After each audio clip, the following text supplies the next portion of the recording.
I literally had an Excel sheet of everyone, what they said, and I try to then I will try to break it down to like, okay, what are the lower hanging fruits? So, okay, this is the outcome. How are you going to go about it? Come up with your solution. Then, rather than you might not agree with the outcome, with the process, right? But give them the benefit of doubt. Hi, I'm Ranga, and I'm building better leaders with Kausern. Hello, hello, hello, hello. Hi, welcome, welcome. Hi, I'm Kausern Hieu, and I am the Building Better Leaders podcast host. So, a quick intro. Today we have got a guest companion here who's going to be tackling the letters that's written to us, right? So we have got Ranga in the house. So a little bit about Ranga, how I kind of like one of my most admired leaders. I would say that, right? And I think whatever I'm going to say next probably is going to get him a bit embarrassed. But this is how he has changed my life, and also kind of impacted my self-worth. So serious stuff, right? So a few things about Ranga. So there are kind of two incidents which changed my life, right? So the first one is, I'm not too sure whether you can recall this. That was, you kind of just joined at a time in the agency that we worked with. There was sometime in mid-2000, and I was the digital manager, and I didn't know that I was kind of like severely underpaid. So, but you took the time and you looked through everyone and to make sure that they are compensated fairly, right? Um, and because all this while I didn't know that I was underpaid in this case. I don't think it is not to blame anyone whatsoever. I think it's just part of the system, right? So usually you have a baseline, then thereafter, then every year, then there's a like a percentage increase, but no one really sat down and say, hey, wait a minute, are we paying this person fairly? So, but you took the time to look through it, and I remember you spoke to me about it, and you told me my value and all, and you gave me almost a double amount of what I was earning, my baseline, and I think that changed my life. Of course, from an economic standpoint, for sure, but I think that is the time where I told myself that, hey, someone believed in me, and I would like to do the same thing to others as well. So thank you for that moment. Most welcome, Kausern. Let me take this opportunity to say hi to your listeners and viewers. It's always a pleasure to chat with you. I learn as much from you as you claim to learn from me. So it's a pleasure to have this conversation. Yeah, yeah. Thanks. And the second incident, which also impacted, and why I felt that you were right for this podcast in this case to be my companion for the next hour or so, is you know these few days, I mean, this recent times, I have been speaking to different people, and they always wanted to pivot to a different industry altogether. And it's so difficult because most of the time, let's say, for example, someone who wants to go into HR, but they don't have any HR background, it's very difficult to move, right? But you made a difference in my life back in early 2012, 2013, where I wanted to, get into the space of more people development, HR related, but Mm, not recruitment sort of admin HR, but mm, performance coaching and so on. And you gave me right. that break. I really appreciate you for that. You gave me that break, and you say, okay, why not you just try this and be like an internal coach for the company. And I think it was kind of like way ahead of the curve at that time, to have an internal coach in a company. And these are the little things that you did, and so there's two things that I took away from these two stories. So one is that you are the kind of person who look into all the little things, not just the grand gestures, which you do at times, but it's also the small things. And I hear a lot of stories about different people and how you impacted them with all these small things, the care and the intention that you put in. And the second thing is that that you also have vision as well. right, as a leader. So at that time, you said, hey, we need something like that. And no one has ever heard of having internal coach. And I also remember at that time, you also hired somebody to take on the human experience um, position. And we were like, what does that even mean, right? Then you say, yeah, well, you'll figure it out.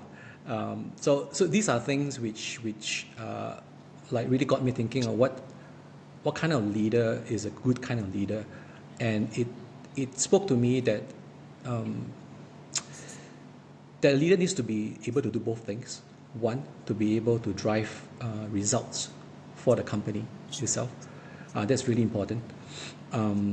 But also at the same time to be able to nurture and foster the Mm. relationships, the people that you bring along, and you encapsulate that very well. In fact, so well that Seok Ken and I asked you to write a foreword for our book. It's So an it's no, honor. yeah, it's no accident. But thank you. I mean, there's a very long intro of how you've impacted my life. But for those who do not know who you are, could you very quickly introduce yourself? Kausern, thanks a lot for acknowledging the impact that I had in your life and many of our colleagues' lives. I think it was a blessing to actually be part of the team, to have the ability to work with you, work with the rest of the crowd. That it was a privilege. I learned a lot. A lot of those learnings came from self-reflection, conversations, and being vulnerable, not necessarily saying that I know it all. Let us learn on the journey, right? So it was awesome. So I'm Ranga. I have been in leadership roles since 1996. I started off my career in advertising in MediaCom in India, and that was my first job. And my boss told me that you're going to go and present to P&G. And I said, "Who's coming along with me?" I said, "Only you're going, right?" And then that was how I was thrown into the deep side of the pool. There were two things that my boss told me at that time that I hold it close to my heart even now, is only you know what you're saying. The audience doesn't know. So if you're well prepared and you deliver it, uh, that's all matters. Doesn't matter. Don't worry too much about the audience, the magnitude of the audience, whether it's seniority or scale, uh, because you're the expert. That's the reason why they've invited you into the room. So That's a good have point. back yourself up, and that'll uh, hold you in good stead. So that's been something that's very valuable. So I've been doing, therefore, in some form or the other, leadership conversations for the over the last 30 years. Some of them are thrusted upon you, some of them you organically get into, and some of them you reflect on post facto. You don't even know that you did something that was impacting an organization or an individual. So it's been a great ride. I love having these conversations. My personal purpose is to enable people to realize their potential. So this conversation really feeds into my personal purpose and personal goal. So thank you for having me in this chat. Excited to converse with you over the next few minutes, few hours, or however long it takes to go through We'll try to this. wrap it up. Okay. So excited. All right. And what are you up to these days? I'm overseeing global growth for billlups. Billlups is a expert a company in out-of-home advertising. We consult our partners on how to get the best out of out-of-home industry. How do you build attention? How do you create experiences? How do you hold yourself accountable? Out-of-home is probably one of the oldest medium uh, that mankind has seen, and there is a lot of technology infusion that has happened into the sector in the last few years. One of the fastest and growing media in the advertising space. So I oversee the global growth. I'm based in Singapore, and I oversee internal marketing, external marketing, as well as design, in addition to enabling growth. You know what you just said just now is quite interesting. You said that the outdoor scene, the outdoor medium is the oldest, but yet at the same breath you said that it is also the fastest growing. That's interesting. You know, that's really interesting. Oldest yet is the fastest growing. Okay, so let's get on to the letters that we have received. So we will try to attempt to answer 3 letters that we received Hmm. in this show itself. So let's start off with the first one, and I'll read it out so that everyone here would know what is the challenge that this person is going through, this letter writer is going through. Okay, so it reads this way. Dear Building Better Leaders, comma, I'm in a situation where I've been getting more and more requests from high ups that are frankly unrealistic. They want things done yesterday with limited resources and expect us to deliver without pushback. I understand the need to be agile and responsive, but sometimes it just feels like I'm set up to fail. I've tried to push back gently, but I'm always worried I'll be seen as not a team player, or worse, difficult. Now, how do you say no to a senior leader without being branded as difficult? Is there a way to set boundaries while still being seen as dependable? So I'll probably just start off with this letter first, and then you can just Hmm. chime in. There are a few So, assumptions here, I think. Number one, that this letter writer is possibly working in middle management, and it's kind of hmm. like a classic middle management sandwich case where I need to manage the Yeah. top as well as also need to kind of like to be able to translate down to the front line as well, right? So I think for Yeah. those who are not very clear of their roles as middle management, they're probably going to end up always in a firefighting mode, right? Because Hmm. they operate from kind of like a executor, like a very senior executor, instead of taking on the role of being a leader, right? To be able to translate the requirements of the management, not wholesale, but to be able to kind of like cut it down to curate what is important and to translate it to the front line. But a lot of times I realize that a lot of middle management is unable to do that because they're of the whole tension. So that is kind of like, I just want to kind of very quickly set it up. I think this letter writer could be, or probably is going to be a middle management person in this Yeah. case. So any thoughts before I kind of like jump into, I've got some thoughts, but I want to hear from you. How do we tackle So, something I like that? mean, the first is to have a mind to get real about growth, right? When you're moving on from a junior management to middle management to senior management, a lot of things about communication, understanding each other, managing expectations, and this process is a difficult process because when you're a junior leader, you're doing a lot more functional role. But as you move from a junior leader to a senior leader, you're taking on from a functional role to people management roles. And a lot of us are not trained to be in that space, and we learn on the job.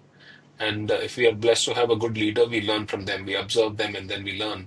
Unfortunately, if we don't have that kind of luxury to learn from our leaders, then it is something that it's hard knocks, right? So one is don't beat yourself up. It is tough, but if you're up for it, you will be able to win these moments. So as a leader, as you're growing in an organization, don't expect it to be easy, and that itself opens you up to basically say, I'm prepared for the long, hard drive to be able to improve my leadership skills. If you are into this role because you did an excellent job from a function perspective, but you hope you get into this management role where you're starting to lead people, and just because you got there because of functional leadership and you hope that everybody will respect you for that, I think you need to get real. People will uh, give you benefit of doubt for a bit, but unless you have the perspective of managing organization, managing upwards and downwards, it is going to be difficult. So there are a few tricks of the trade. There are certain things that we can do to help. And I hope chatting with you, Kausan, we'll be able to break down some of the fundamentals. Okay, okay. So I'll probably would approach it in like Okay, I'll probably break it down to three parts to it, right? The before, what you need to do before kind of like such situation where you need to say no to the high ups, right? And also present, which means actually when you are saying it to the bosses, and then also future proofing yourself. So there's the before, present, and future. So my thoughts is that let's talk about before, then you can kind of chime in a little bit. So before all these things happens, right? I think it's really important for us, let's say if I'm in the letter writer, to be able to build a relationship, a trusting relationship with the high ups. You know, and I think that like what you said, you know, they need to get real about it, and it's very important to be able to understand number one, what is actually keeping your bosses awake at night, because there are a few Yeah. things, right? So I think it's very important for the letter writer to understand that it is not really about managing the boss, but managing the business itself. Because the boss is actually on your corner, it's in your corner, it's on your side, and they are also managing the business. So if you can understand what are the tension points, what are business priorities that is keeping the boss awake at night, then I think then you are able to navigate such situations better, to be able to strategically say no to what or yes to what in this case. So I think that needs to happen throughout the relationship with the boss, and and I think the second thing is, besides building that trust, besides understanding what the boss so-called pain points or pressure points are, Right. is for the letter writer himself or herself to be able to deliver things competently as well. So you need to come across as competent, right? Because I think one of the hallmarks, or one of the key things about being a trusting person is that you need to be able to be competent. It's not just all talk, right? So you need to be able to deliver whatever that you were hired to do. So I think this letter writer needs to be able to be very solution focused, to be very competent in Yeah. delivering. I think so that over time, the boss will be able to trust this person to be able to, when hard times come, they can trust this person to deliver, right? So I think Yeah. in this case, I think this letter writer has established that, because he's getting more and more things on his plate, right? And hence that's why this person is feeling a bit tension to say, okay, you know, I think I assume that this person is delivering, hence that's why it's getting more. So, but the question is, where do you draw the line? So that is kind of my thoughts about it. Any thoughts about it, Ranga? I think a lot of times when you as a manager delegate it to your people, it's not because you want them to fail. You're delegating because you have confidence in that person to deliver, right? And that sometimes what happens is when you keep passing on the work, especially important tasks to your key wingmen or women, and they take it on wanting not to push back because they want to please their leader or seek validation from their leader for working hard. Sometimes it overwhelms you, right? So it is important to give a feedback loop to your bosses to basically say, okay, I have reached my capacity. I am actually over capacity, and then therefore I need to pace it, right? And therefore work on that conversation. So, like you said, Carson, it's right, true. Anything happens if there is trust. Without trust, people will look at you and say, okay, you're looking at excuses to shirk responsibility. So, in a longer term perspective, one of the things, or a strategic perspective, what one should do if you're in a situation where we are overloaded with work and you're not able to say no to your boss or your leadership, is to first, prove that you're a dependable resource. When you're given a job, you deliver it flawlessly and you execute it flawlessly and create good outcomes. And credential as yourself towards that. And that, Kausan, you mentioned a very good point about that is at the root of that is competence. The mere fact that you got to this role at a middle management level is a function of the functional competence you had. Not losing touch on that and delivering against that and being dependable are key ingredients to building trust. But often forgotten element of building trust is empathy, right? putting yourself in your boss's shoe to understand what are the pressures that they are going through, to have a understanding of that and being empathetic to that creates trust. So when you are building dependability, not dependency. When you're building dependability, you're building showcasing competence and showing empathy. That layer of trust that builds allows you to have vulnerable conversations with your boss. Allows you to tell. There are two or three reasons why you're probably not able to cope with the pressure. One is you don't have the number of people. You have a capacity issue, right? You don't have enough people to help you with, or you don't have enough time in the day to actually get things done. Second is the competency, right? It's a new role, it's a new function. Your learning curve is pretty steep, and therefore you're not in your zone when you're actually delivering. Therefore, it's taking a little bit more longer. I'm a, if I'm the manager, if I'm the senior leader, and I have done that, I do that faster because I've done that 10, 15, 20, 100 times. But as a new manager, you're doing it for the first time, you're going to take a little longer time. So getting yourself to have those conversations with your boss to say, hey, it's taking me this much time, so give me some space. All of those things are important conversations to have, right? And when you build trust, you have the confidence to have this conversation. If your boss knows that you're backing yourself, you're putting in the 9 yards, hard work, then the boss will give you the benefit of doubt. Then you go to them and say, hey, listen, these are 20 things I'm doing. These are the ways I'm prioritizing. Therefore, the work that you asked me to give, instead of giving it next Monday, I'll probably be able to deliver it 2 Mondays later. Is it going to impact your outcomes? Do we need to reprioritize these things? So those conversations become easier to have when that level of trust is built. And I would fundamentally believe that the trust exists. It is for you to lose the trust rather than build the trust, because one has to believe that you got the job because there is an element of trust. Can you elaborate that a little bit? What do you mean by lose and?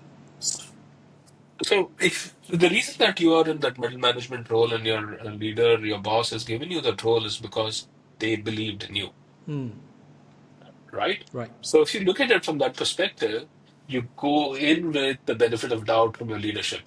This person can deliver on the job. Right. That's the reason why I'm giving you the job. Now, if you're not able to nurture that trust through being dependable, nurture that trust through showing competence, and nurture that trust through building empathy, showing maturity, then you'll potentially erode that equity that you've had that got you into that job, right? And therefore, you look at it that way, that you already got that equity and trust, and with good communication, good empathy, and feedback loop with your leadership, you're able to build on that rather than lose it. Now, if you don't follow through with it, you don't have empathy, you don't have context, you don't understand why that pressure is being put on you, and have that open conversation, it will going to result in poor outcomes for you, the poor delivery, and that will erode your trust.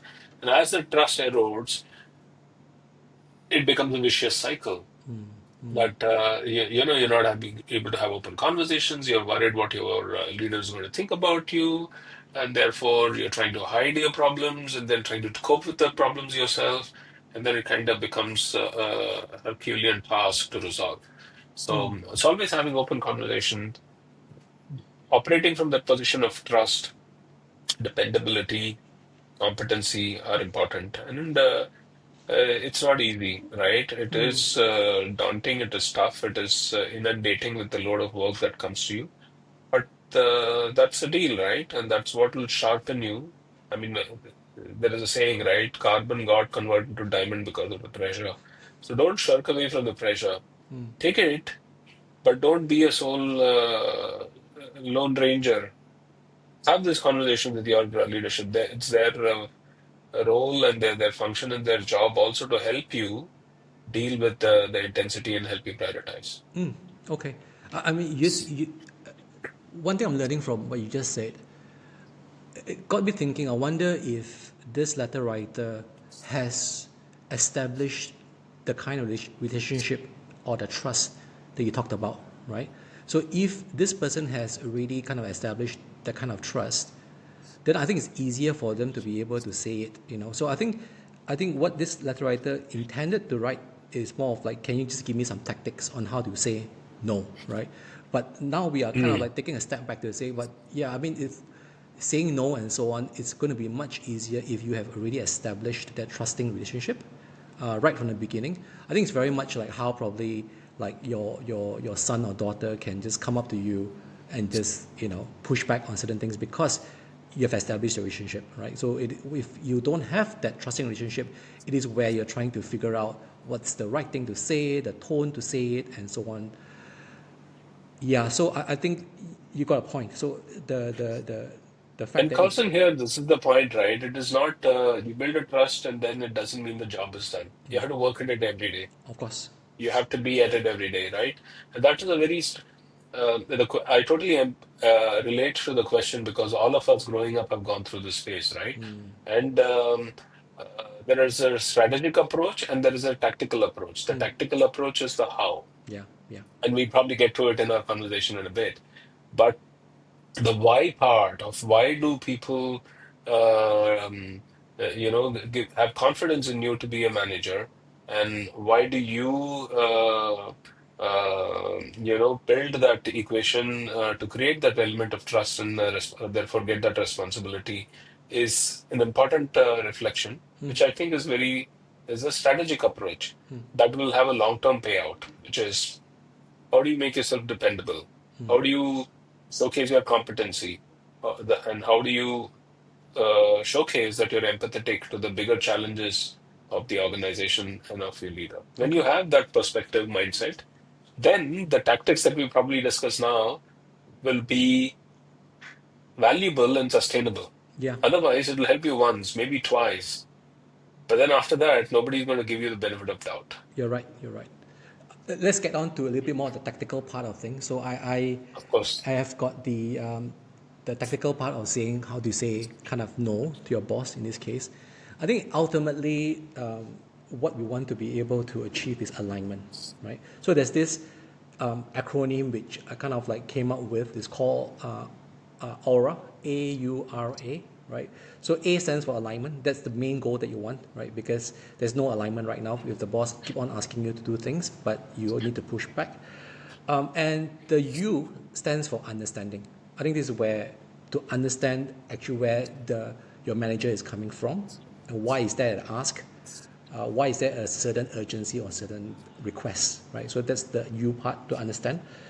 And the the next one, which is RAUR, R is to kind of it stands for reality, to be able to explain or to your boss to say, okay, the current reality is this, right? So you have asked us to do the A, B, C, and then now you're putting on D and E onto the plate. So the priority, we need to kind of look into the priority again, and I think it's you need to come across as putting in data and rather than just coming across as excuses. So to state the reality very clearly, and the last A, AURA, the last A stands for alternative, is to be able to provide a different solution to your boss, right? So alignment is the main goal. Seek to understand your boss, present the reality of the situation, and the other A is to suggest alternatives. So I think the reframe here for the letter writer that we would like to, at least I would like to suggest, is to not keep on thinking about how do I say no, but actually to kind of, the middle ground would be how can I say yes if. So which means kind of say Yeah. yes if certain things need to change. If these things change, yes, I can take on this extra. So it's not a hard no, but to be able to say yes if. So it's to move from a no to yes if. So that's where you negotiate. That's where you collaborate with your high ups for a different solution. So that's the tactical thing, like what you said, to be Yeah. able to manage those kind of discussions. Anything you would like to add on how you kind of push back if your high ups is See, a lot of times in our culture, right, what happens is we do not want to say no to our bosses, for sure. right? Because we want to actually get validation, we want to get approval, we want to get progress. So by default, we say yes. And to say no becomes very difficult. And when we keep saying yes multiple times and we are not able to deliver against all the yeses that you have said, then you lose credibility, you lose trust. Yeah. So at first, it's too important to know that you have to say no. But how do you say no without saying no is the communication, is the nuance here, right? And you very beautifully articulated, how can I say no by saying yes? It's a very interesting conversation, Yeah. right? Yeah. Yes, these are the three things I want to do. This is something on top of my priority. But by the way, because I'm doing this, I'm going to do something else later. What are the implications of this on the business? I have done an assessment and this is how I'm going to mitigate that risk. So saying no is not about, I don't want to do this job. Saying no is about how am I framing my priorities based on my knowledge of the business, my perspective of the business, sharing that with your leadership and say, this is the 10 things on my to-do list. This has come in as the 11th thing. Based on the importance, I believe this goes into my top 3 things to do, and which means I'm going to deprioritize something else. Yeah. And that deprioritization has an impact on the business. Can we all align on this outcome so that we are not surprised later? That kind of a conversation is a legitimate conversation to have, and your leadership will appreciate that. Now, sometimes what happens is because you are overworking yourself to be able to deliver all the 10 and plus 1, plus 2, plus 3 tasks that come in, the expectation from the leadership is you have the capacity to do it, right? So it is important for you to have those conversations as well to say, I'm really stretched, but I will take this on, Right. but I cannot sustain this over a period of time, right? And that's just fine too. But how confidently you do that is a function of this framework that Kausern you just spoke about, the aura framework. How do I seek alignment? Yeah. How do I seek understanding, Yeah. right? And give the other person the understanding. And uh, um, there are certain specific questions one can ask, right? What keeps you awake, boss? Why are you stressed about this particular task? What are the consequences of not happening, right? Understanding that shows empathy, right? Yes. Uh, then being real about it. So, okay, if I do this, so what happens? And if you have a specific data that you bring to table, bring to the table. You say, hey, it takes me 8 hours to do. It's not because it's man hours. It also requires some processing time. It requires some input back from a media partner, a vendor, or whoever else it is. All of those things, if you bring into the table quantitative data, makes your conversation real. But just don't go and say, okay, no, but you say, I can actually mitigate this by doing some key things, right? And having that solution mindset, providing that alternative, Yeah. painting that scenario is important. So I think Aura is a great tool. Don't expect it to work Of 100% course. because you're applied it. Yeah. It will work if you're consistent in this approach. All Yes. of this is about consistency. Yeah. The thing that I will tell you, as I mentioned earlier, is when I started my career, my boss said, "Back yourself up, and the company will back you. Everybody else will back you." That still holds true, regardless of what level of hierarchy you're in. And people find you to be sincere, hardworking, leaning in, empathetic, considerate, competent, the entire universe will conspire to help you win. But don't expect it to be an easy thing. It Of is going course. to be tough. Brace yourself. All right. I think we've kind of like completed. We provided a lot of bullet points for the letter writer. Let me try to sum up some takeaways here, so that it's clearer for this person. I think we started out by saying that it's not going to be easy. This whole leadership journey, it's a mindset, and it's not going to be easy because first of all, it's not about just getting the position, the authority, but it's also you got to work on it as well. So working on it sounds like or looks like you need to understand that because now you're moving from a senior operator in this case to now to lead, so there is going to be clearly and evidently a learning curve. So which means you have to understand that certain things may not come so easily. So you need to kind of like go through, embrace it in this case. And we also Yeah. talk about how then do we build trust with our higher ups, with our manager. And most of the time, the manager or higher ups already kind of have given us that trust because we have shown that we are competent in doing things. But the whole idea is, as the middle manager, as the letter writer themselves, is to continue to nurture that trust that the boss has given, right? So to nurture, for example, the competency that the boss has trusted, to also look into the empathy that the boss has given and not to abuse the Hmm. empathy, and to continue to be dependable. So those are the things that the person needs to continue to work on to solidify that trust. That in essence is the strategic so-called behavior or attitude Yeah. that this person needs to have. And we talk about also when it comes to the tactical part of things, that is very much a communication competency or communication tool. And we talk about aura, which is A for alignment, then understanding, to seek understanding of where your boss is coming from. Ask questions like what is keeping you awake at night, what's causing you the stress, what are the Hmm. consequences. Hmm. Then the R stands for reality, to be able to say, okay, these are Yeah. the things which are on the plate right now, and if you were to take this on, then this would be the consequences, right? So, and the last thing is to suggest an alternative. And the mindset is not about saying no, but to be able to say yes if these things were to change, right? So it's to be able to have that kind of conversation. It all starts with building that trust as a baseline. Great. Let's move on to the next letter. Let's check off the Mm. first one. Okay, the second letter. Oh. Uh, Dear Building Better Leaders, I recently took over a team that had gone through a rough transition. Their previous manager was popular and well liked, Mm. but had been asked to leave due to performance issues. I was brought in Mm. to, air quote, turn things around. Now, the problem is the team resents me. I could feel it from day one.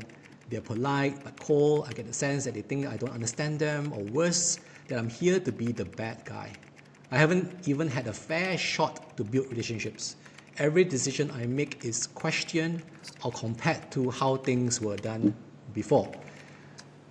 How do I lead a team that never asks for me, doesn't trust me, and seems to be waiting for me to fail?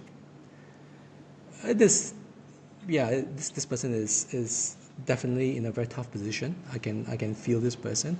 Um, I was wondering if do you have any stories or any experiences which kind of like matches up with this letter writer.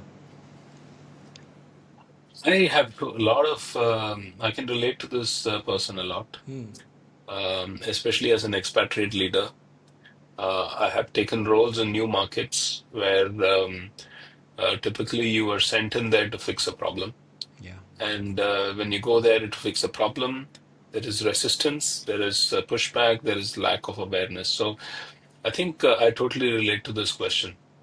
But then, if I can share some of my um, insights of why there is pushback, I fundamentally, inherently believe in goodness in people. So people by default do not resist or hate. Uh, but the reason why that manifests is uh, one is the fear of unknown. I don't know what this person is going to bring to the table, right? Um, so that is one big element, not knowing what's happening, second guessing what's going on. The second is anxiety about job security. Oh, if this person comes, am I going to lose my job? Yeah. Is the person going to bring this person's team Yeah. built around that? Yeah. And the job security is a big reason why people become dysfunctional, right? Then you have, man, this new person has come in, but I'm loyal to my previous leader, right? I go in as a leader into a new country, new market, new team. But the team was built by somebody else, and they all respect that person. And you go and replace that individual. So there is human loyalty, right? How do I jump from one ship to the other? If I back this new person up, back you up, will I be? seen as disloyal to my previous leader. Mm, And good point. uh, the fourth one, which is more often than not, it's very surprising, is that I have inherited roles where there was no prior leadership presence. I've gone into an organization where there was so much of free play, no leadership presence, that people were doing their own thing. And then when you go in as a leader and you put in frameworks and you put guardrails, you put then they start getting upset about, well, I had so much freedom, I had so much access. Now, why am I being supervised? So from an environment where they were they were not accountable to anybody, they're now got to be accountable to you. They then start pushing back, right? So there are some reasons why it happened. Personally, I have encountered these three or four situations where it has been difficult to move into a market, take on a new team and lead them. So yeah, I can again relate to the question. Thanks, thanks. I think what you have added in is another layer of putting yourself in the shoes of the other side, right? Again, your Ranga's hallmark, Ranga's trademark of empathy, right? And yeah, you're right to say that there is going to be fear of change in general, right? Job security, and so on. I think one thing I'm learning from this is that I don't think what you said triggered me just now with regards that you believe that inherently people are good in this case, right? Like for this case, I think for the letter writer, the people that they or the letter writer have inherited, I don't think they wake up in the morning that day and say, today I'm going to make my boss's life difficult. I don't think today I intentionally will wake up. I will mess up this person's life. I don't think they think that way, right? Yeah, I mean, you have to believe in humanity. I don't think everybody is driven by that. Maybe there's 1% to Yeah. 2%, and Okay. Yeah. and those people don't survive. They get weeded out by the system, so you don't need to worry about it. Yeah. But you're right, Kausan. I mean, more often than not, people are coming from a good place, and Yeah. then you have to give them the benefit of doubt, right? And Yeah. sometimes they do things without them being aware. Yeah. As a leader, you can make them aware of such behaviors without judging them, and that actually gives them time to reflect and reframe. So I'm a big fundamental believer that we're all good human beings and we come to create value. We want to make progress in our personal life, put rice on the table, and that's it. I Yeah. mean, it's not a big deal. I think for the letter writer, knowing that I think it's very important to understand that to go in with the eyes of empathy, that it's actually not they're not resisting you as a person in this case, because anybody who comes in, they're also going to resist anyway. So I think the letter writer shouldn't take things too personally in this case, and to reframe, like you say, it is they are not resisting you as a person, but they're resisting to the loss, whatever that means, right? Loss of uh, somebody which they so-called were familiar with, may not Yeah. necessarily be high performing. We don't know. I mean, this person said that the last manager was asked to leave because of performance issues, but it was just a sense of familiarity, right? So they were familiar with the Mm. environment and so on. So there's this loss. I think probably I'm being fed with a lot of American movies or series and so on. So my imagination is almost like one of those series where, uh, uh, dad brings in, remarries and brings in a new mom into the picture, and it's like, Hey, it's no longer a Western thing. yeah, Quite a few. oh, okay, I was having a chat with. So sorry, diagnosis. I was yeah, yeah, go chatting ahead, with a friend of mine and their kid, and then I saw that the person had,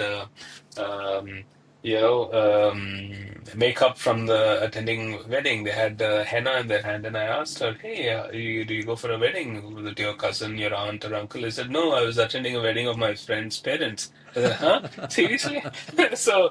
It's okay, it's a norm, right? I don't think one has to judge that. yeah, But yeah, that kind of situation arises personally to Yeah. individuals when a new mom comes into a person's Yeah. life, a new dad Yeah. comes into their life. Yeah, go ahead. Sorry, but No, no, that's something I but wanted to that's a good share. point. I think it is how usually the new mom in this case would navigate the situation with the kids which she has inherited in this case, is to have that kind of conversation with them to in essence to tell them that I'm not here to replace that relationship that you have with your mom in this case, right? I'm not. So it's not a replacement. It's not binary. It's not like me or her. They should understand that, right? And over time, I hope to be able to earn that trust, a different kind of trust with you, right? So, Well, it's not about. I might come across a little harsher here. It's not over time. I've got a job to do. I've inherited this team. They don't trust me. You come first, like to your point, to basically say acknowledge the fact that okay, it's not about me. It's about yeah, the environment in this situation. And it becomes your responsibility as a boss, as a leader who's inherited this team, to go and acknowledge this reality. Hey, I haven't. You don't want to work with me. Probably, not say it in such an exaggerated term, yeah, but you basically say you might be concerned, you might be anxious, you might be worried. You know what? I'm not here to actually disrupt your lives. I'm here to help you realize your potential. Articulating that, not assuming that people know why you're there, is a super important thing. okay, Going into that conversation, being aware that you do not have, just because you got promoted into this role or you got transferred into this role, does not entitle you to have trust from your team. You go into that organization, go into that environment, go into that team as a new leader by basically acknowledging that reality that there is change. This could be causing fear. This could be causing anxiety. This could be causing issues of dual loyalty. Who do I do? Da, da, da. And therefore, making that data available and bringing everybody onto the same page with real time, nobody can be in denial. You're not in denial. And they know that, okay, my boss is empathetic to the situation. You build trust. The moment you build trust, people will give you benefit of doubt, right? And then you articulate that I'm not here to throw spanner in the works. I'm here to drive progress. I want to drive progress of the organization. I want to drive progress of the individuals in my team. And that is the only way we're going to succeed. So when these two things happen, right, when you're showcasing trust, then saying you're here to help in the individual progress, as much as they might have loyalty to somebody else, they will give you the benefit of doubt. And I'm speaking from personal experience, right? And then they have to see it evident in their yeah, yeah, experiences, in their yeah. conversation with you, and that happens, then you become their favorite leader. Um, so you have to be fair. You I have to am, go. as you were sharing that, I am reminded of something of a personal story myself as well. In my last corporate job, in this case, so I Mm, joined this social media company, Nafnang, in 2016, mm, and the average age group at the time was probably like 24 or something. So the moment I joined, it probably tipped over to 30 plus. So yeah. clearly, I'm way over. I can be their fathers in this case. So I think there was a lot of anxiety as well on my side, right? Knowing that I'm stepping into a place where there are a lot of young people, and the young people will be like, "Who's Mm, this uncle who does he even know anything about social media?" Right? So I think what you said was triggered me in the sense that reminded me that the first thing is to address the elephant in the room, to say, hey, I understand this is how you're going to be feeling, but I'm not here to make your life difficult. I'm here to create progress. I'm here to bring out the best in you, right? mm, And to follow up with mm, actions. So what I did at that time, is that there were about 40 plus of them at the time, and I took about a month or so to sit down with every one of them, every single one of them, and of course got to know them, ask them how long have they been working and so on. But the key thing that changed it is I asked that question of, if you were in my shoes, what would be the changes that you would want to make in a company, Wow. right? Wow. Yeah. So because they are the frontline people, they clearly have, you know, seen things which Yeah. has been working and things which are not working. So that question itself, I collected a lot of data points from that question, Yeah. right? I can So imagine. so that is where that I literally had an Excel sheet of everyone, what they said, you know, and I try to then I will try to break it down to like, okay, what are the lower hanging fruits which I can immediately fulfill for them, and what are things which will Mm-hmm. take a much longer. So then whatever which I can fulfill immediately, then I quickly do it. I think that create a lot of evidence, like what you said, the action create a lot of evidence that it's not just me saying that I'm here for the best for you, but there's no actions that follow up with it, right? Action oriented. So the Yeah. very fact Yeah. that to show them here now, you know, these are the things that I've done, and what do you think of it? You know, do you think that it is something which you can work on? Do you think something which will help you to be a better person in this case, or a better worker, right? So I think these things then create trust. I think back to what we talked about, you need to show competency, right? And you show that you're Totally. dependable. So if you can do those things, and then and also be, I think at the time I remember going back to them to say these are the things that we have done, Yeah. and I remember your ask, dear so and so. Those things I probably can't do it as of now. Please give me some time. Mm. So I'm accountable to everything that was being said in this case to everyone. Totally. Did it change the atmosphere overnight? Of course not. But it turned around much faster than I thought in terms of the acceptance of who I am as their new country manager slash CEO. So that is an experience I just wanted to share when you said that. This is an awesome experience that you share that brings to life all the points that we discuss about anxiety that is there. New person comes on. Why is that person there? What do they know? You cared, so you paid attention. You listened. Spending time listening is one of the biggest ammunitions arsenal that a leader can have. Listening, active listening is something that we talk about in coaching, Yeah, right? yeah. And listening without judgment, without having preconceived notions. That's super important skill for us to have as leaders. And I think one of the things that you did, Kausen, and it's something that all the successful leaders should do, is to own the situation rather than be victim of the situation. To go in and say, "Oh my God, I've inherited this dysfunctional team," is a victim mindset. But going into that position to say, wow, I've got an opportunity to lead a team, but you know what? There are going to be some detractors, there is going to be some resistance. Taking that as your leadership challenge, as your ambition to say, what if I solve this problem? How can I solve that? I will become a better leader. Therefore, taking it as your own growth journey to say, what's the point of having functional teams where everybody will come and say, I'll work with you, boss? Right, Then it's boring, right? right. And I'm kidding about it. But if you are thrown a bit of a challenge where it's difficult for you to get buy-in from your team, but then you challenge yourself and embrace some of these steps to actually get that buy-in, you will feel as a leader more fulfilled than if it is a very easy team to manage.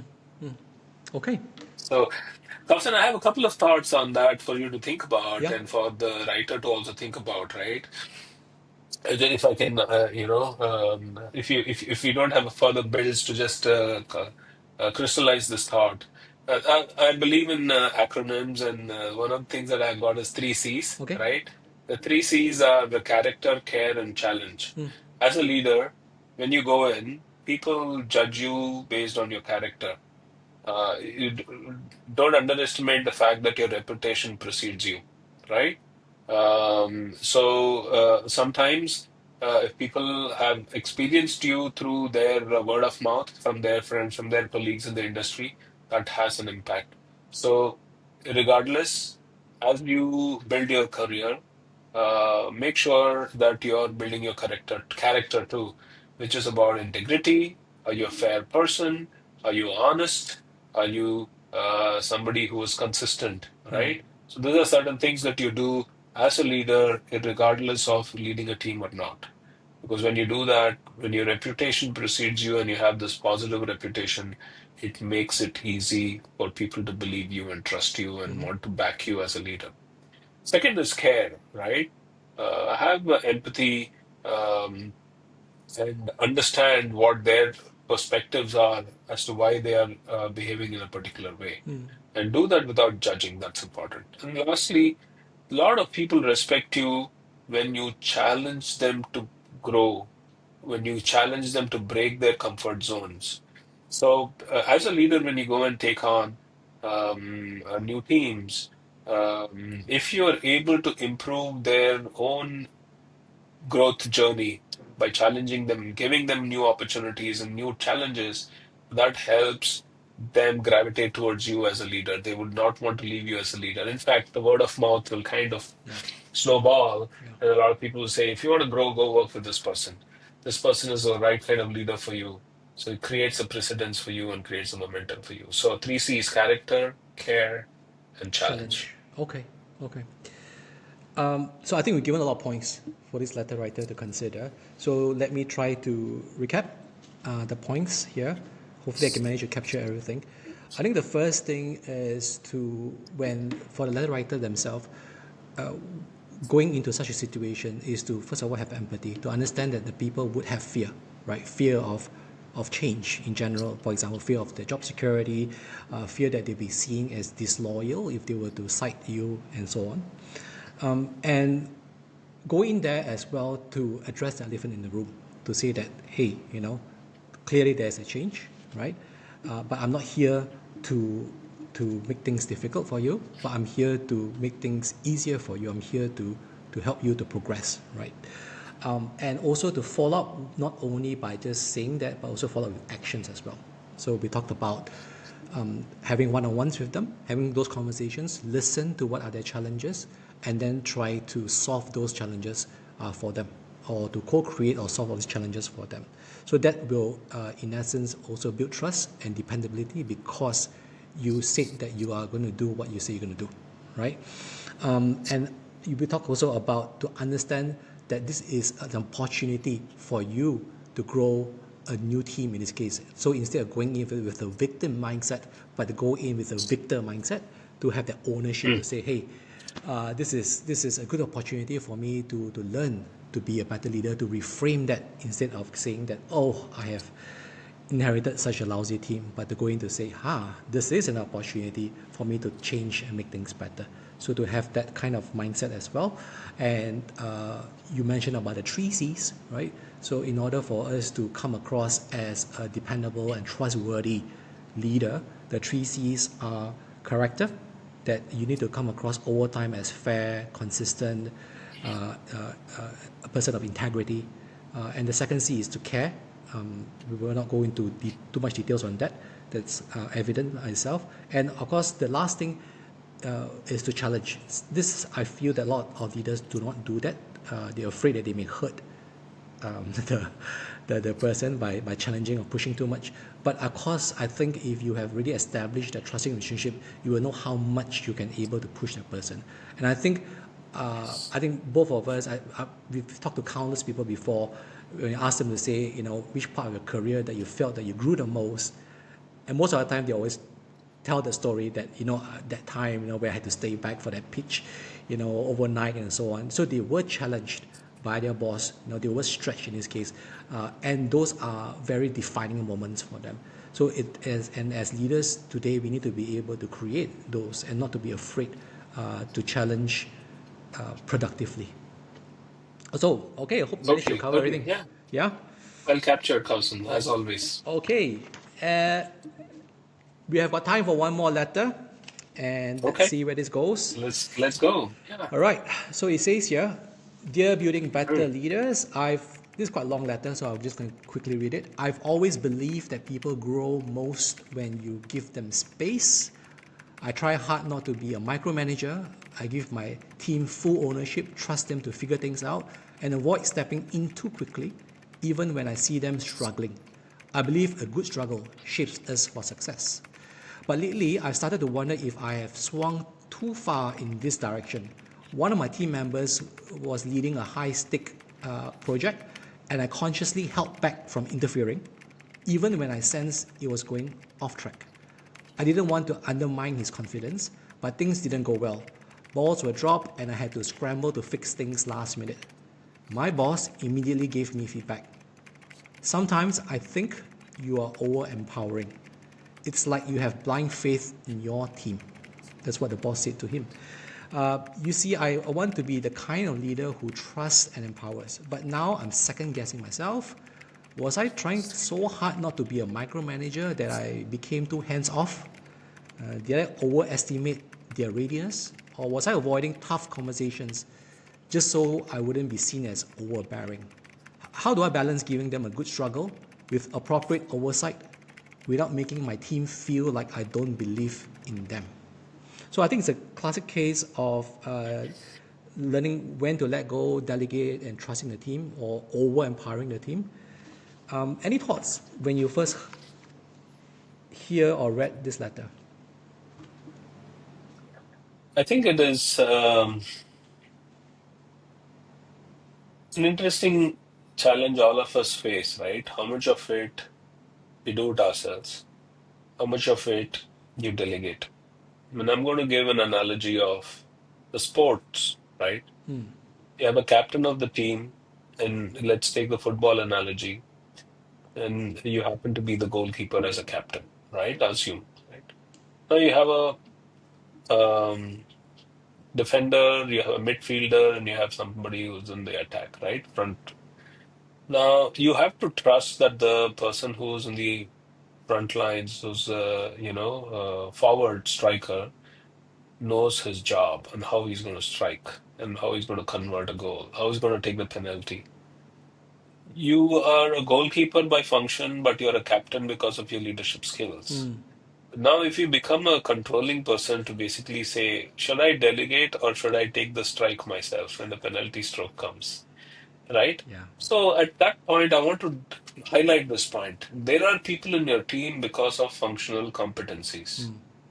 There are reasons why they're there. So giving them the responsibility based on their functional competence is your role, is your job. So it's delegation there is okay.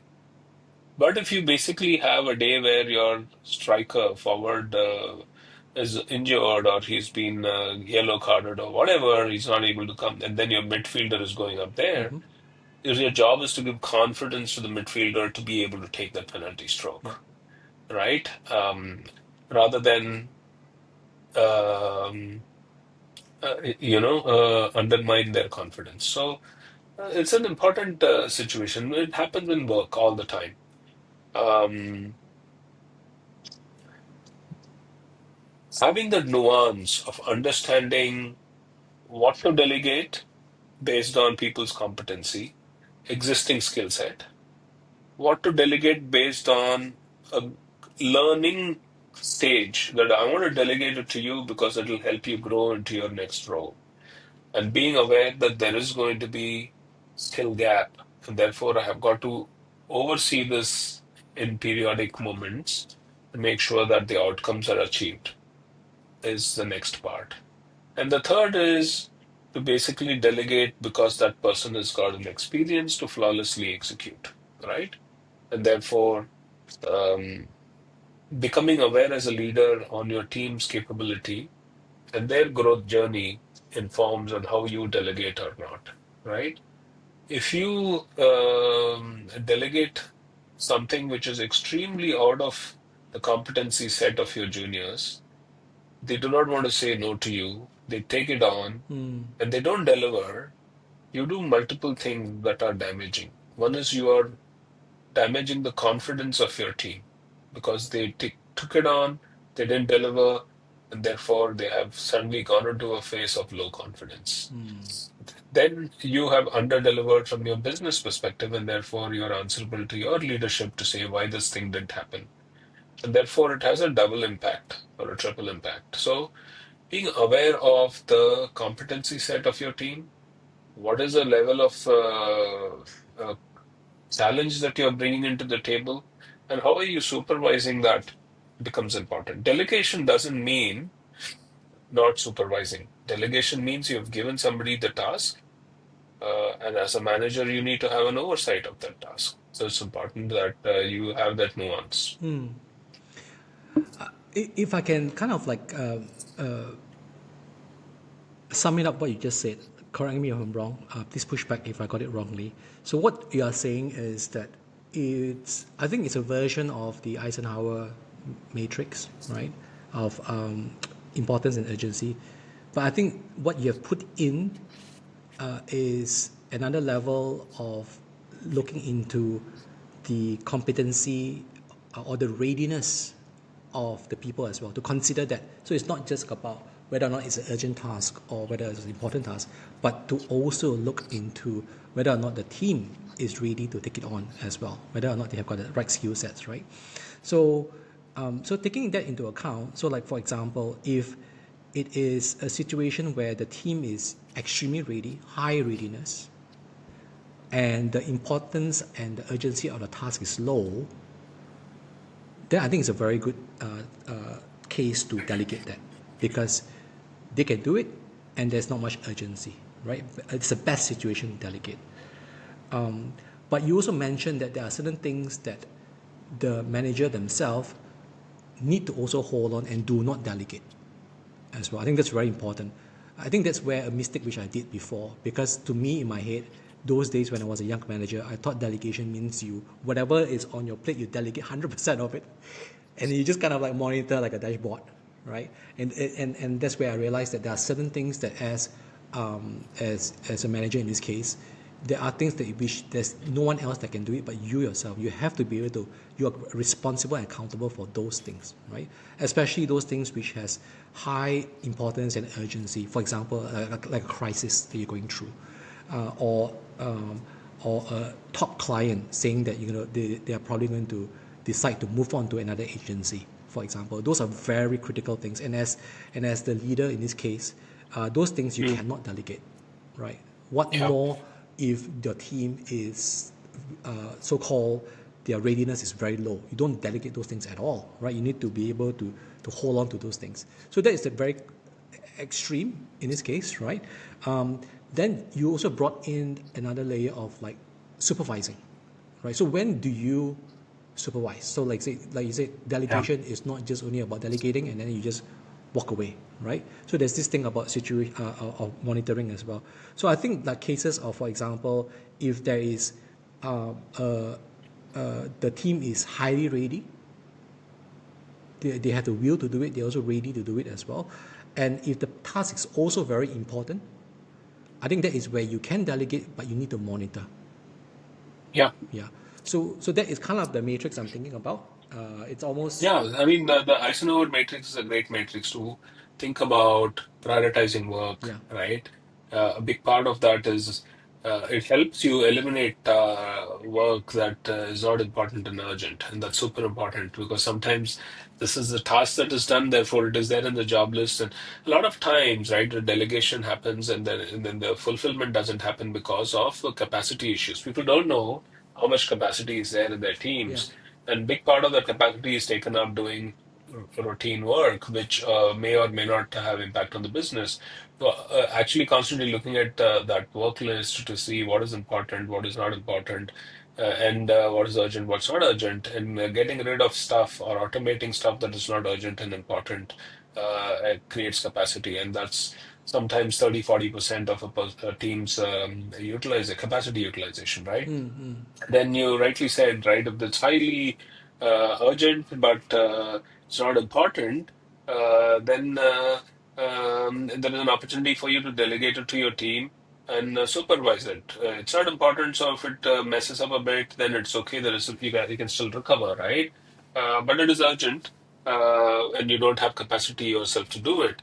But give that opportunity your team to take it on. It tests them, it trains them, it elevates them, right? And then um, if it is important and urgent, and you do not have capacity as a manager and you need your team to do it, be in the trenches with them. Yeah. Just don't give it to them and then forget about it. You need to be in that part. Synthesize this Eisenhower matrix into some first principles of delegation, right?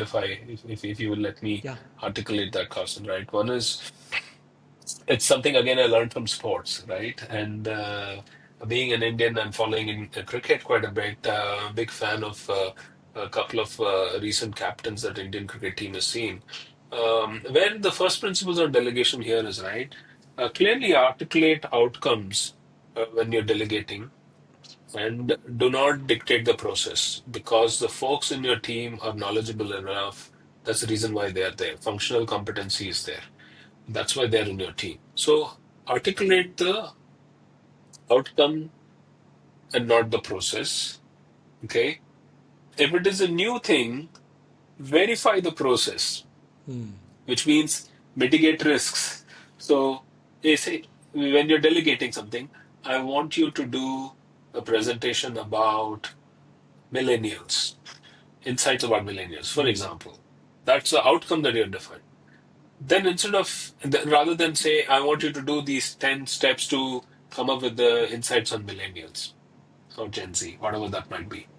So once you articulate the outcomes, then you ask your team to come back and say, what is your process to get to this outcome? And having listened to that process, you try to mitigate the risks that will come that the team has not thought through. And then as the work gets commissioned, assess the process, not the outcomes. Now, this might be a little con counterintuitive. When the work is done, Yeah. the outcomes might be whatever it is. Of course, you're judged on the outcomes, but assess your team's delivery on how well they followed through on the process. Got it. If you do this right, clearly articulate the outcome, verify the process, and measure the process. How did you do this job? Over time, the outcomes will take care of itself, right? Now, when you go through this, when you're verifying the process, you will also gauge the competency set of your team, where there are gaps, where you need to lean in to support. How that comes into the part of mitigating risks. You're supposed to go and talk to a journalist about this insight, but you've never interacted with the journalist before. So, hey, go prepared with 10 sets of questions. Don't free ball in that conversation because the journalist will be most productive when you give them a very clear framework Yep. when you're giving insights.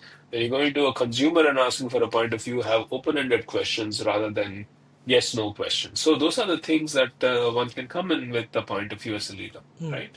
So prioritizing the workload based on urgency and importance. And when you're delegating, focusing on outcomes, verifying the process and giving mitigating risks on the process. And then as you're evaluating your team, outcomes are outcomes, and that's a function of how the process was executed. Measure of the process that are put in place were followed, not followed, what are the deviation? Give feedback on that. When you do this cycle again and again, the outcomes will take care of itself. And that's my personal journey, and that's how something I have gained working with teams, right? Um, I've also had micromanagers where they basically ask you to do something. When you're doing something, they have done that stuff themselves. I have seen my own team members in the past who have delegated writing a new business deck to their young team. The young team has worked 24 hours, 36 hours to turn it around because they want to impress their leader. And when the leader sees the work, they say, oh, this is rubbish. Let me rewrite it. And they rewrite it in 30 minutes themselves because they can do it, Yeah. right? Yeah. What has happened in those instances is you're given somebody a chance to write a deck, 36 hours they took to do it, knowing fully well that you can do it yourself in 30 minutes. Yeah. But instead of appreciating the process, you're judging the outcomes, not realizing that there's a learning curve involved. And when you dismiss that outcome and you come up with your own deck in 30 minutes, it just demolishes their confidence Yeah. and they will kind of lose their mojo, right? That is not leadership. Leadership is basically giving people the opportunity to do the work. And again, this is something that's a nuance you have to think, right? It is not dumping work on people. You're giving people the opportunity to grow when you delegate. And when you give people the opportunity to grow, you also have to realize that there is a learning curve involved, and therefore it will not meet the standards that will you will achieve on your own because you have done that 100 times yourself. So being tolerant to that gap that you can deliver versus what the team can deliver, because that you're giving them a growth journey and helping them elevate the product to your standards over time will give you longer term success. And most importantly, if your purpose is to enable people, that is how people will grow. And that is where you can take off the training wheels and let them ride the cycle themselves. If you're micromanaging constantly, then you cannot take the trainer wheels off. I got it. I think if we had this conversation when I was a much younger manager, I would have lesser heartache of dealing with some of the mistakes and failures which I've done in not even understanding what is delegation, right? Then also, I think the whole area of micromanaging, the definition of it. So perhaps for me personally, I struggled with the word micromanaging when I was much younger at the time, is because I was in a situation where my boss micromanaged, defined here as do it this way, step by step, follow my way, right? So to me, I took it as micromanaging, right? So that is my definition of it. And as a result of it, so I told myself that if I will ever be a manager myself, I will not do those things, right? But I over so-called indexed on it. So I didn't even, like what you said, articulate the outcome. I think that's very important, right? I think to articulate the outcome, but not the process. But what my former manager have done before is that they articulated not only the outcome, but the process as well. So I hated that because there was no agency, there was no creativity, right, for me to get to where it is. So that's where I told myself, no, I will not be that kind of manager. So as a result of that, I Over indexed on. over Yeah. index, over empowered, and so on to kind of say. So I think I relate to this person as well. So when this letter writer said that struggle is the best way to learn, I think that was also my thoughts. Is like, well, I guess you just got to throw this person into the deep end and let the person figure it out in this case. But what you have said, which was really helpful, is that yes, struggle is still important, but you need to be able to articulate very clearly what is the outcome. So the struggling is in the process, right? But the outcome needs to be And as articulated. a leader, verify the process. You ask them, say, okay, this is the outcome. How are you going to go about it? Come Yeah, up with your yeah, solution. Then rather than you might not agree with the outcome, with the process, yeah, right? But give them the benefit of doubt. You call out the risks. If you follow this process, check out these are the couple of risks that you need to watch out for. yes, Let them stumble, let them fall, let them pick themselves up, yeah, right? yeah, And then once the task is done, it's easy for us to say whether outcomes were achieved or not. And that could, if the outcomes might be achieved, but the process might not be followed. And therefore, you're not setting a team for success in the future, right? So it's important to go back and see what is the procedure followed to achieve this outcome, and therefore, is there any process optimization? So, doing the basics right and focusing on the task and focusing on the actions is more important than um later on saying, "Okay, you achieved the success, hook or by crook. I don't really care what you followed." Right? So that also is a dangerous situation. The other thing, Kausern, I was constantly, and you and I discussed this a lot about in our morning walks, yeah, is, managing versus enabling, right? yes, The entire conversation around managing uh, or micromanaging yeah, comes from the position of power, right? I am managing you, you are managing me. That has a power hierarchy, right? And I think that does not bode well in an environment where people have grown up in a more egalitarian society, more equal status play, right? So, enabling to me has a better resonance than managing. So, as a leader, stop thinking about managing, start thinking about enabling, right? Uh, And the other thing is, this is again difficult, and especially in a culture where everybody is constantly evaluated based on what they bring to the table, is to basically let go of taking credit, right? When you're a leader, you're an effective leader when you stop taking credit for your team. Let the team, you know, benefit and enjoy the credit of the work they do. Mm. And giving that credit to the team creates so much empowerment and energy that, you'll never ask this question about how do I delegate or not? Yeah, Because people will come to you and say, give me more. yeah, yeah. Wow. Okay. Um, let me try to. That was fun conversation. Let us see how we're able to Let me summarize try to that. recap here. I think that the first thing is we talk about the what to delegate, how to delegate, and so on. So then we talk about, in essence, the task, right? So we had a version of Eisenhower matrix, but we included the element of the readiness of the people, right? In terms of the competency. So as much as we look into the importance and the urgency, we also need to look into the area of how ready our people is in this case. And we look into additional things like, for example, it is not just giving everything to the person to do, but also put in an element of supervising as well, right? I think there's this concept called scaffolding, right? And to understand that if it's too much for the person, then the person will feel overwhelmed.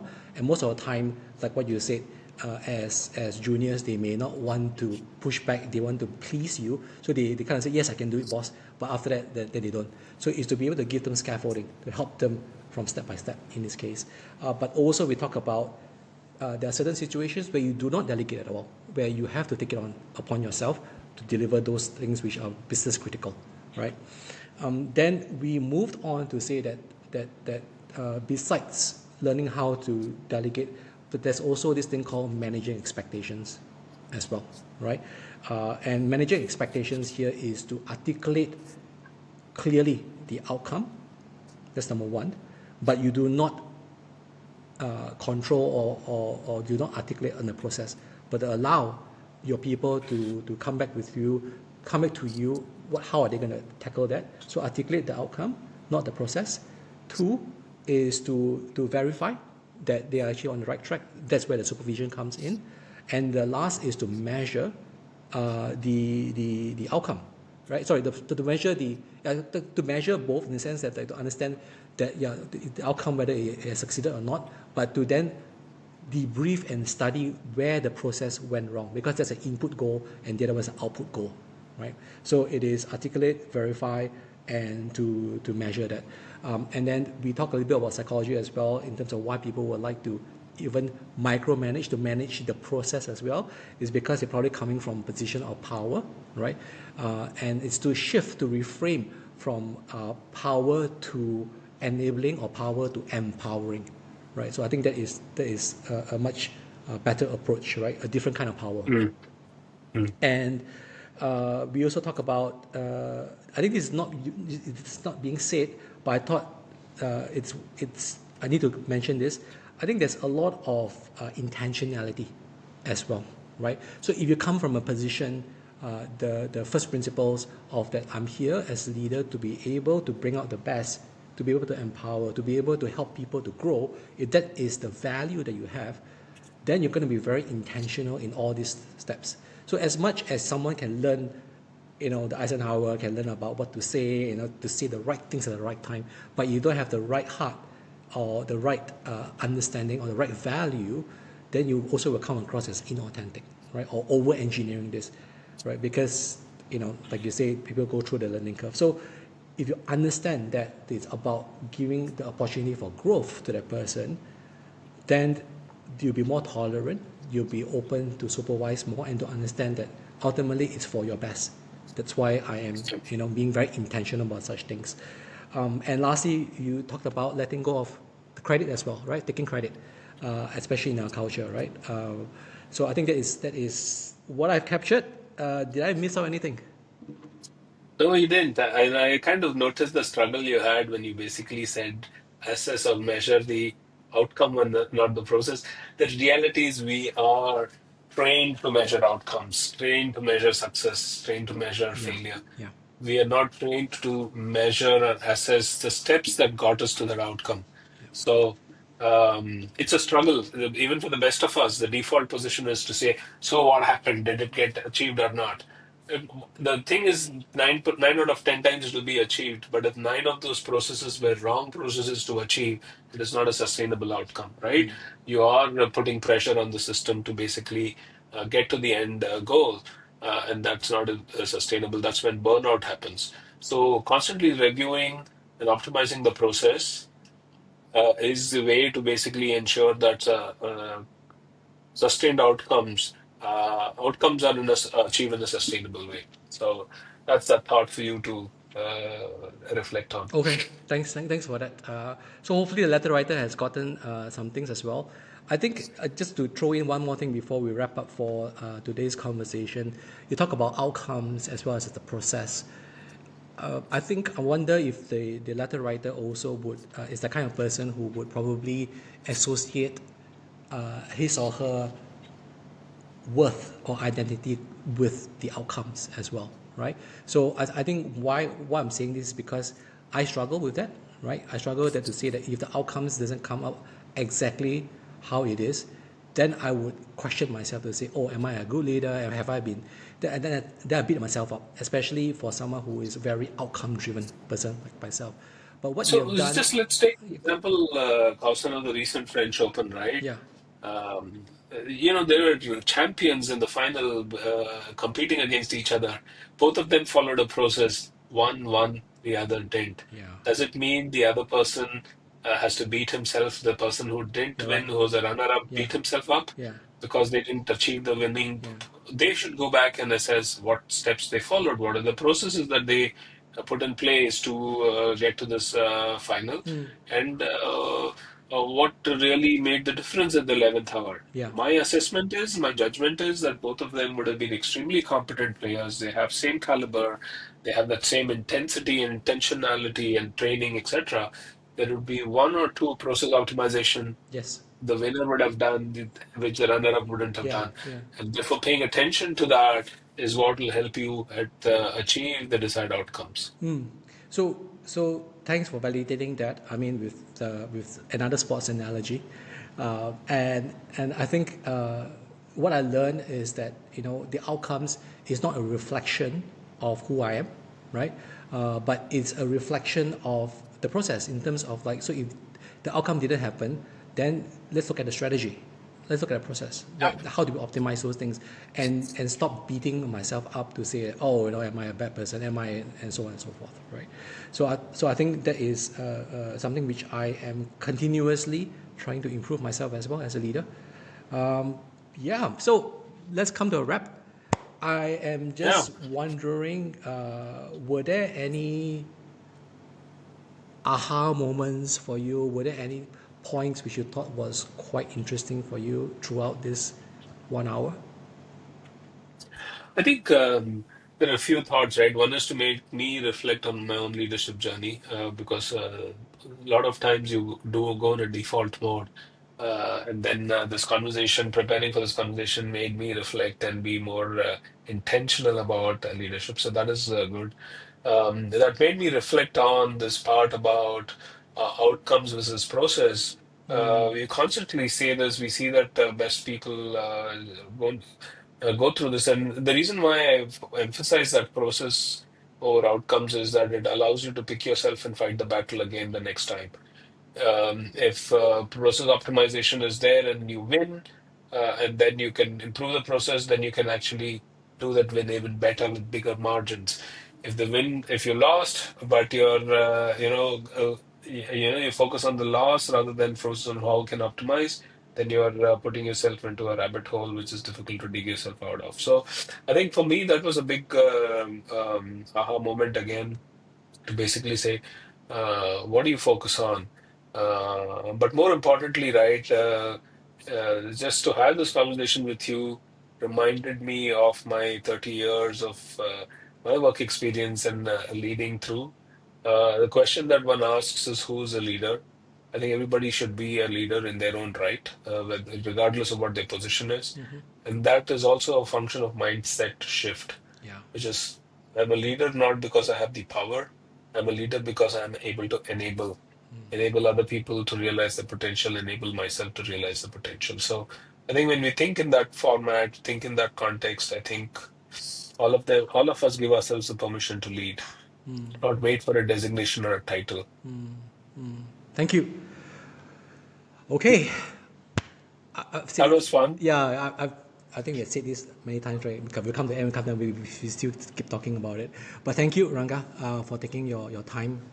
I know that you just came back from your overseas travel, but yet you still take on this call. I really appreciate it.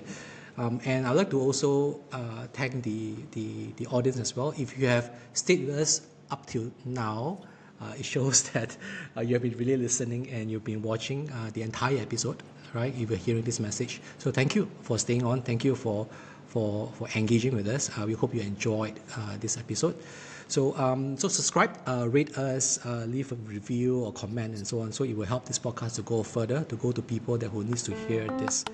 Building Better Leaders with Kausern Hieu podcast is the advice column for leaders today. Produced and edited by me, Susan Yong. Got a leadership challenge at work? Send us a letter today. More information in the description box.